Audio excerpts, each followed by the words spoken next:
नमस्कार दोस्तों, क्या आपने कभी किसी ऐसे मंदिर के बारे में सुना है जहां भगवान के दर्शन केवल कुछ ही क्षणों के लिए होते हैं।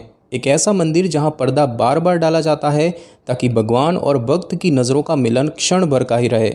मान्यता है कि यदि कोई भक्त लगातार बांके बिहारी जी की आंखों में देखता रहे तो वो इतनी गहरी भक्ति में डूब सकता है कि संसार की सूध बूध ही भूल जाए। और यही कारण है कि वृंदावन के इस अद्भुत मंदिर में दर्शन कुछ पल के होते हैं पर अनुभव जीवन भर साथ रहता है। भक्त कहते हैं कि बांके बिहारी जी की दृष्टि इतनी माधुर्यपूर्ण है कि स्वयं ठाकुर जी भी संकोचवश कभी कभी पर्दे की ओट में चले जाते हैं। ये केवल एक परंपरा नहीं, ये है प्रेम और भक्ति की मर्यादा जो हर आने वाले को भीतर से छू जाती है। दोस्तों, हर भक्त की भावना अलग होती है। कोई भाव विभोर हो जाता है तो कोई बस चुपचाप देखता है और मुस्कुरा देता है।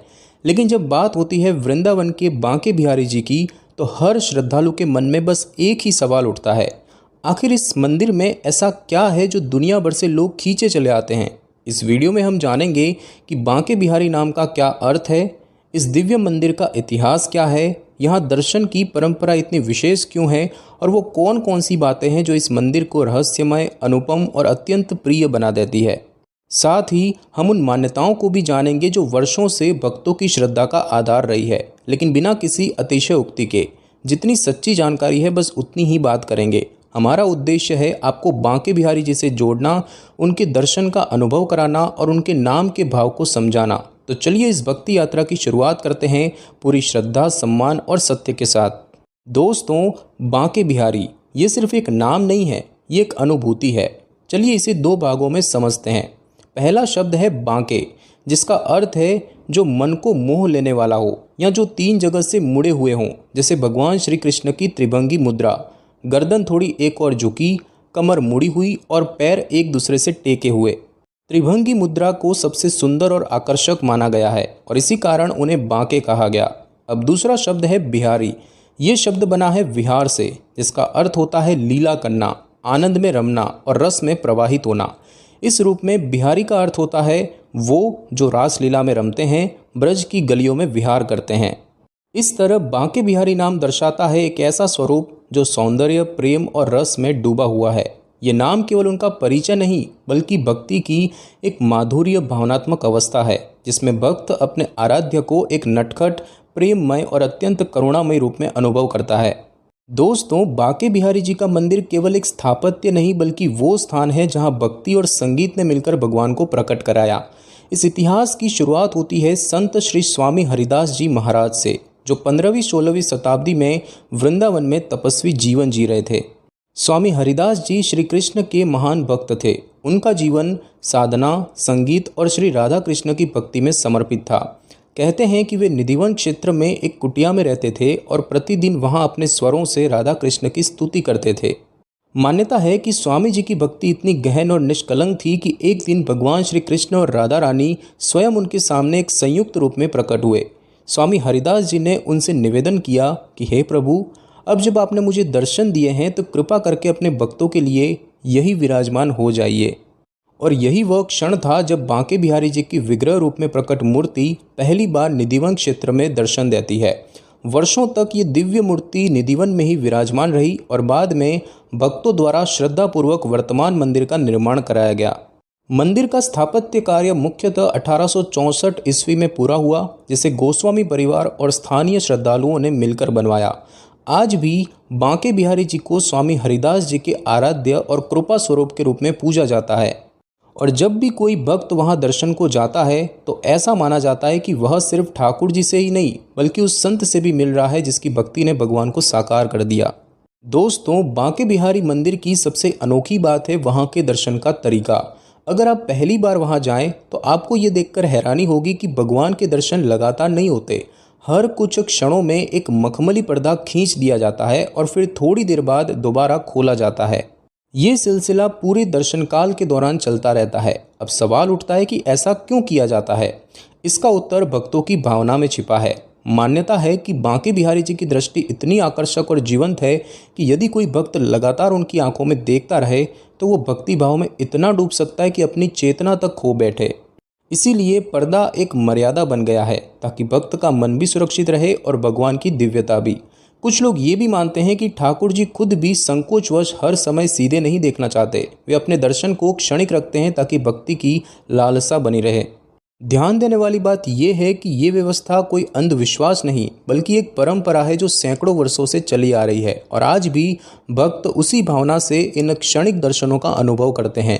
वास्तव में बांके बिहारी जी के दर्शन कुछ ही पलों के होते हैं, लेकिन उन पलों में एक जीवन भर की भक्ति जाग उठती है।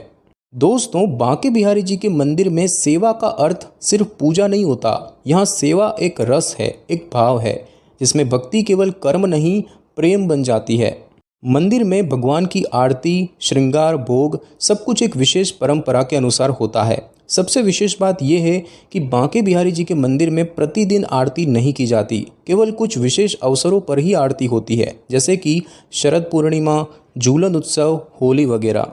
यह परंपरा इसीलिए है क्योंकि मान्यता है कि भगवान स्वयं बाल रूप में विराजते हैं और आरती जैसे तेजस्वी कर्मों से वे लज्जित हो सकते हैं। अब बात करते हैं उत्सवों की, तो बांके बिहारी जी का मंदिर उत्सवों का मंदिर कहा जाए तो गलत नहीं होगा। हर पर्व यहाँ प्रेम और आनंद के रंग में भीगा होता है। झूलन यात्रा में भगवान को सुंदर झूले में विराजमान किया जाता है और सजीव झांकियाँ, भजन और कीर्तन से पूरा मंदिर गूंज उठता है।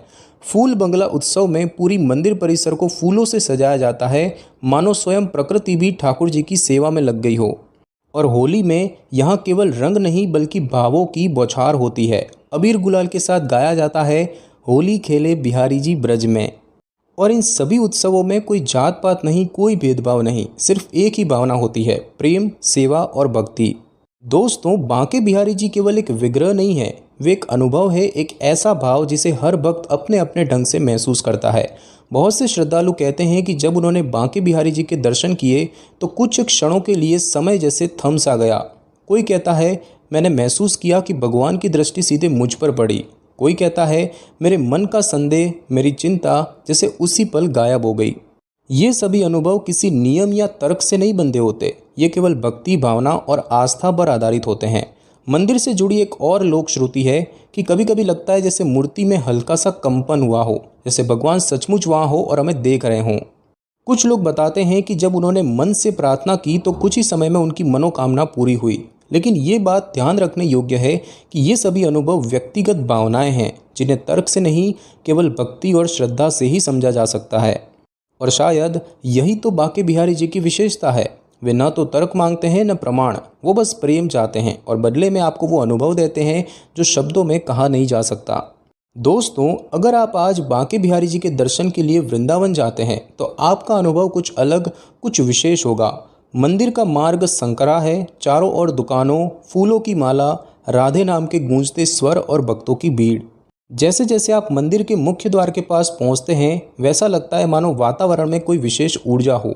मन शांत हो जाता है और शरीर अपने आप फोल्डेड हैंड्स की मुद्रा में आ जाता है। दर्शन के समय वहाँ भीड़ अधिक होती है, खासकर छुट्टियों, त्योहारों और सप्ताहांत यानी कि वीकेंड्स पर। इसीलिए दर्शन आमतौर पर 2 से 4 सेकंड के लिए ही हो पाते हैं, क्योंकि हर एक भक्त को वही अनुभूति मिलनी चाहिए और यही भावना वहाँ की सेवा में होती है। हर कुछ सेकंड में पर्दा पड़ता है और जब फिर खुलता है तो हजारों आंखें एक साथ प्रभु की ओर उठ जाती है। कोई मंत्र पढ़ता है, कोई मौन रह जाता है। ये दर्शन सामान्य नहीं लगते, क्योंकि उन कुछ क्षणों में आप कुछ भी नहीं बोल पाते, बस देखते हैं और भावों में डूब जाते हैं। वहाँ किसी को पुकारने की ज़रूरत नहीं होती, न ही कोई विशेष विधि की।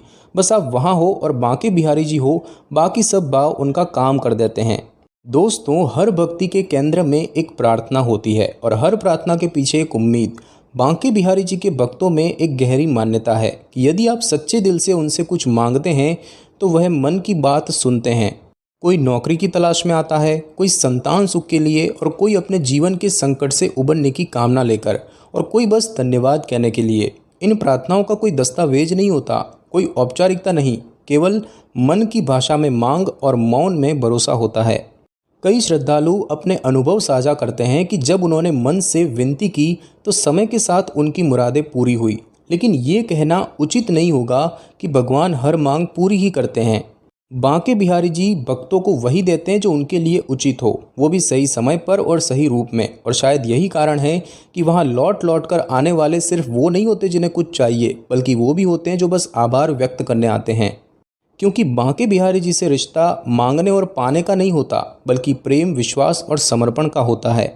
तो दोस्तों, बांके बिहारी जी के दर्शन केवल आंखों से नहीं होते, कई बार ये दर्शन मन के भीतर होते हैं। इस वीडियो में हमने प्रयास किया कि उनके नाम, दर्शन, इतिहास, भक्ति और भावनाओं को पूरी श्रद्धा और सच्चाई के साथ आप तक पहुंचाया जा सके।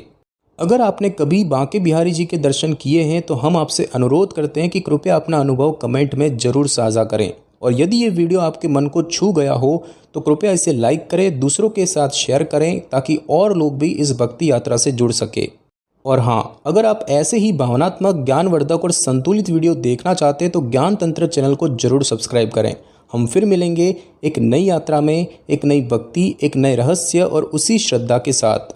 जय श्री राधे, जय बांके बिहारी लाल की। धन्यवाद।